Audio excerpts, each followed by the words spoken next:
Python tutorial के इस chapter में आपका स्वागत। वेरिएबल्स तो हम लोग सीख ही चुके हैं। अब चलिए देखते हैं डेटा टाइप क्या होता है। वेरिएबल्स में जो कुछ भी हम लोग रखते हैं, यानी कि वो डिब्बा जिसमें हम लोग कुछ भी रखते हैं, तो जो रखते हैं वो अलग अलग तरह की चीजें हो सकती, उसी को डेटा कहते हैं। पाइथन में कई तरह के डेटा टाइप्स होते हैं। चलिए हम उनको एक एक करके देखें। आइए शुरू करते हैं। पिछले चैप्टर में हमने देखा था वेरिएबल्स क्या होते हैं।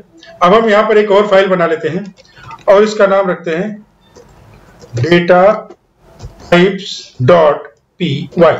अब जैसे ये वेरिएबल है, इसमें हमने असाइनमेंट ऑपरेटर लगाया और इसमें हमने ये डेटा स्टोर कर दिया। इसका क्या मतलब है? इसका मतलब यह है कि x में हमने असाइनमेंट ऑपरेटर यानी इक्वल टू लगा करके 10 डेटा को स्टोर किया। अब ये डेटा किस तरह का है? ये एक न्यूमेरिकल वैल्यू है, ठीक है।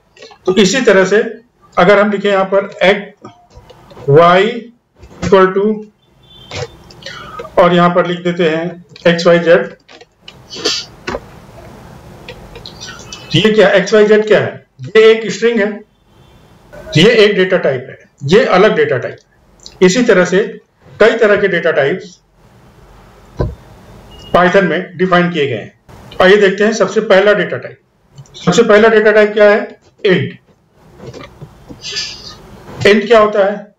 इंट मतलब होता है होल नंबर्स, वो पूरा नंबर, माइनस या प्लस में, पर पूरा नंबर।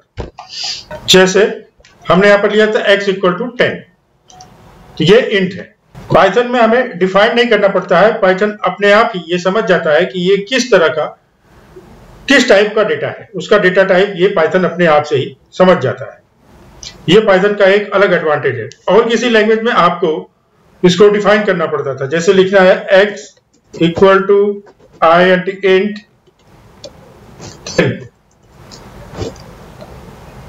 ऐसे। पाइथन में भी आप ऐसे लिख सकते हैं, लेकिन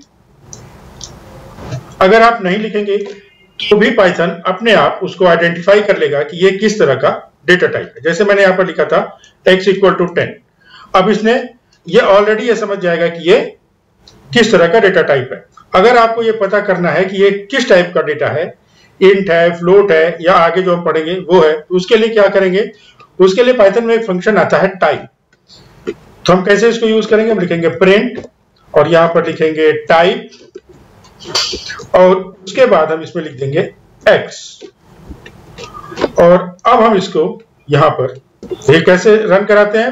पाइथन डेटा टाइप्स.py।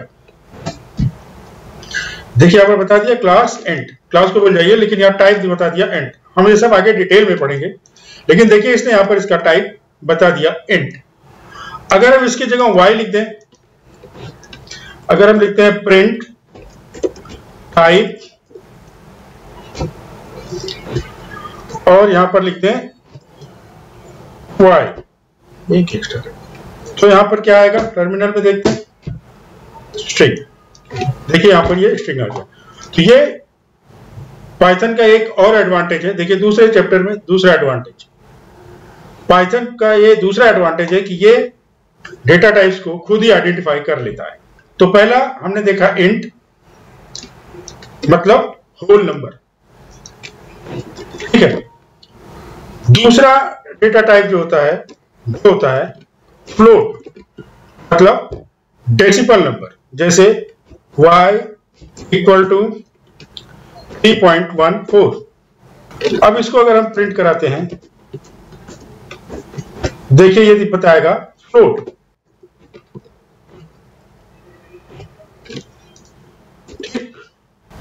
अब देखिए यहां पर हमने रन करा, क्या बताया? फ्लोट। पहला हो गया इंट, दूसरा हो गया फ्लोट।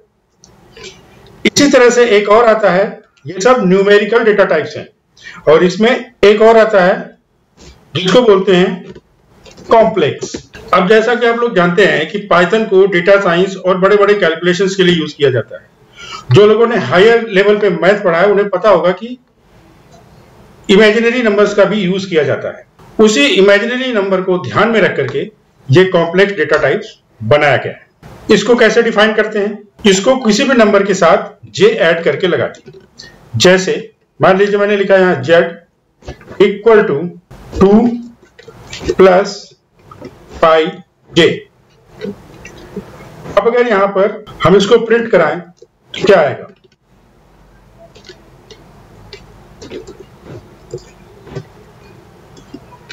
देखते हैं टर्मिनल में क्या आता है। देखिए यहां पर आ गया कॉम्प्लेक्स टाइप। इसी तरह से अगला डेटा टाइप है वो ये है। जैसे मान लीजिए यहां पर लिखा मैंने नेम टास्क इक्वल टू, यहां पर लिखा सब्सक्राइब। ठीक, अब इसको देखिए, अगर हम यहां पर प्रिंट कराएं, क्या कराएंगे? Print type. टाइप मैं बार बार इसलिए कर रहा हूं क्योंकि आपको ये पता चले कि ये कौन सा डेटा टाइप है। देखिए जब मैं यहां पर इसको रन कराएंगे क्या आएगा? str यानी स्ट्रिंग। आप लोग सोच रहे होंगे कि इसको मैं जल्दी जल्दी बता रहा हूं, एक्चुअली यहां पर सिर्फ ओवरव्यू दे रहे हैं। आगे हम हर एक डेटा टाइप के बारे में डिटेल में पढ़ेंगे। अगला है बुलियन डेटा टाइप, या जिसको बोलते हैं बूल। इसमें जैसे मान लीजिए लिखा इज सब्सक्राइब, यहां पर लिखा ट्रू। ठीक, अब इसको अगर हम प्रिंट कराएंगे तो क्या आएगा? ये सिर्फ ट्रू और फॉल्स में वैल्यू देता है बुलियन। इसको अगर हम प्रिंट कराएंगे टाइप, यहां पर क्या आएगा? Is subscribe. यहां पर अगर हम इसको कराते हैं तो देखिए यहां पर लिख के आ गया बुल। बुलियन में सिर्फ ट्रू और फॉल्स की वैल्यू सेव करते हैं। ठीक है, नेक्स्ट आता है जिसको बोलते हैं टपल। इसमें क्या है? ये ऑर्डर लिस्ट होती है पर इसे हम चेंज नहीं कर सकते। मतलब टपल का मतलब क्या होता है? लिख देते हैं यहां पर order list, order but can not change. ठीक है, इसको कैसे डिफाइन करेंगे? इसको डिफाइन करने के लिए मान लीजिए हमने यहां पर लिखा कलर, इसको ब्रेसेस में स्मॉल ब्रैकेट में लिखेंगे। यहां पर लिख दिया मान लीजिए ग्रीन, फिर लिख दिया रेड, फिर लिख दिया येलो। ठीक, इसका क्या टाइप होगा? प्रिंट करके देखते हैं। Print TYP type ULOR colour. ठीक, इसको रन कराते हैं। यहां पर टाइप देखते क्या आ रहा है? टपल। इसके बाद आता है लिस्ट। लिस्ट ये अनऑर्डर्ड लिस्ट होती है। Unordered and change. यहां पर हमने लिखा, जैसे मान लो फ्रूट ले लिया, अब यहां पे ले लिया एप्पल, कॉमा,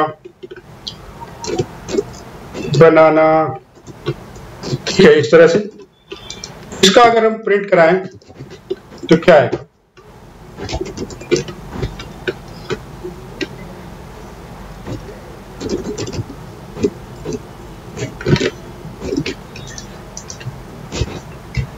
आ गया लिस्ट।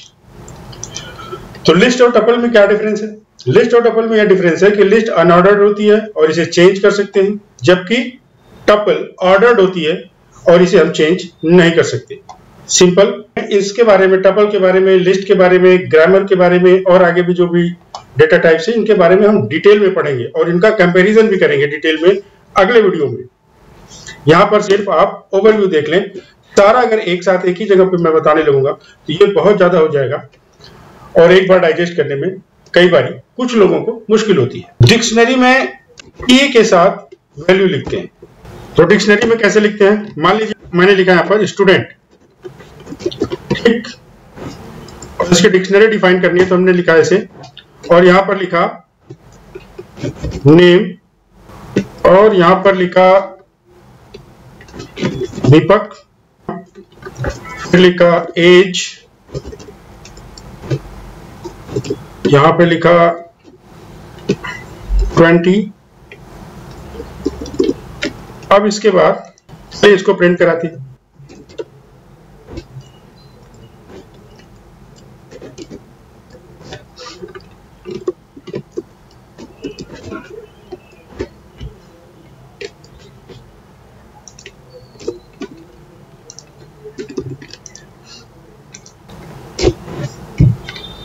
यहाँ पर ये एरर आ गई, यहाँ पे भी स्टूडेंट है, यहाँ पे भी स्टूडेंट है, पर ये एरर क्यों आ रही?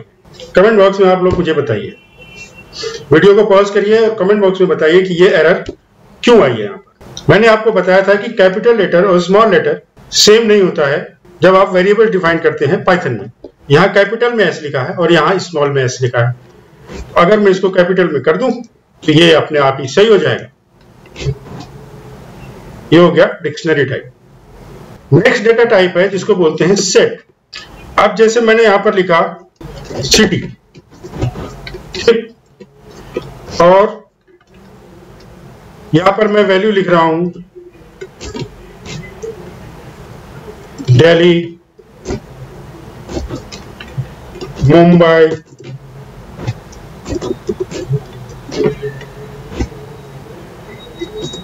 then again Delhi, then again Kolkata, then Chennai वाले नाराज मत होना भाई, चेन्नई। ठीक है, ये मैंने यहां पर लिख दिया। अब सेट में क्या होता है कि इसमें यूनिक वैल्यू स्टोर होती है ना, डुप्लीकेट डेटा स्टोर नहीं होता। तो अगर हम इसको सिंपली प्रिंट कराएं, प्रिंट सिटी,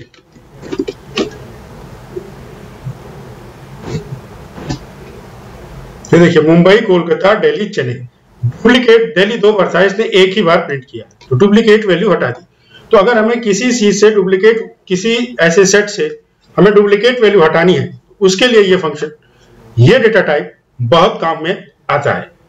ठीक है, और टाइप जानने के लिए क्या करेंगे, सिंपली हम लिखेंगे प्रिंट टाइप। मैं बार बार इसलिए लिख रहा हूं कि आपको याद भी हो जाएगा। ये हो गया, रन कराया, ये देखिए आ गया सेट।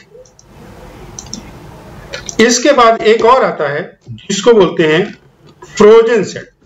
फ्रोजन सेट्स में हम कोई वैल्यू चेंज नहीं कर सकते। ये सेम इसी की तरह होता है। इसको हम डिफाइन कैसे करते हैं, मान लीजिए मैंने लिखा a इक्वल टू, यहां पे लिखना पड़ेगा फ्रोजन सेट, और फिर यहां पे जैसे लिखिए 1 2 3 4 इस तरह से। और जब हम इसको प्रिंट करेंगे टाइप, आप देखेंगे ए फ्रोजन सेट होगा। ये देखिए, इसमें हम वैल्यू चेंज नहीं कर सकते। इसके अलावा यहां पर कुछ और डेटा टाइप्स होते हैं, जैसे बाइट्स, बाइट एरे या मेमोरी व्यू। इन सबको हम आगे पढ़ेंगे जब हम लोग एडवांस पाइथन सीख रहे होंगे। मैं आपको बता दूं कि ये सब जो फाइलें यहां पर बन रही हैं, ये सब आपको गिटहब पे मिल जाएगा। आज से मैं गिटहब का लिंक शेयर कर दूंगा आपको, वहां से जाकर के आप इन फाइलों को पा सकते हैं अगर आप वहां देखना चाहें। अब मिलते हैं अगले चैप्टर।